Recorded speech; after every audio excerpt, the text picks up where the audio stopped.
Hi, my name is Jason. I'm from Paddle Barbados, and I'm here today to talk about this board. This is a 7.4 by 26-inch wide Wave Pro board. It's C-Tech construction, and it's brought to you by Big Sport.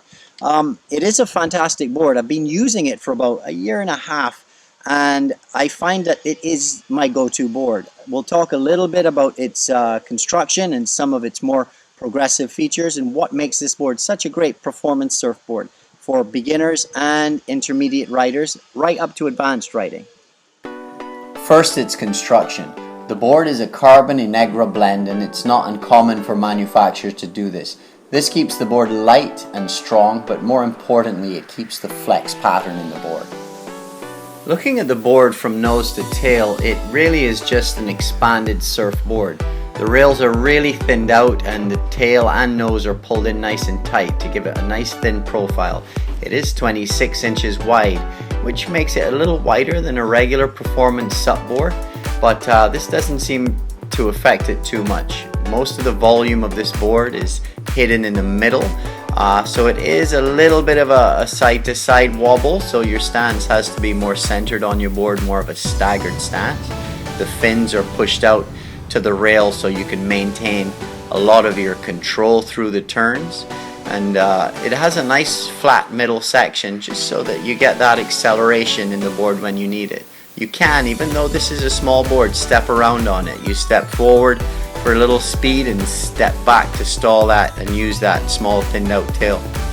Looking at the concave, it runs right from the front all the way through to a little bit of a V in the tail, giving some beautiful acceleration and control into your turn.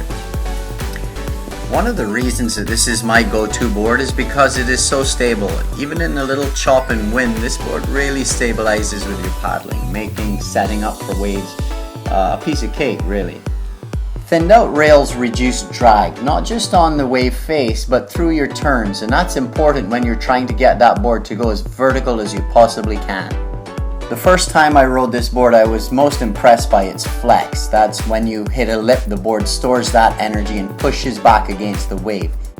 Having the fins set a little bit further out onto the rail in conjunction with the thinned out rail gives you a lot more control on your roundhouse cutback turns.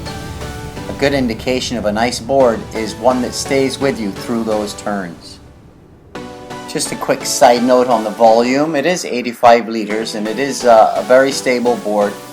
For beginner riders, maybe 125 pounds max. Intermediates up to 150, and advanced riding up to about 170 pounds would manage its performance. If you have any questions or comments on the video, if you'd like to find out more about SUP surfing in general, you can always drop us a line at paddlebarbados@gmail.com or visit our website or our Facebook page, paddlebarbados.com or Paddle Barbados on Facebook. Thanks for listening.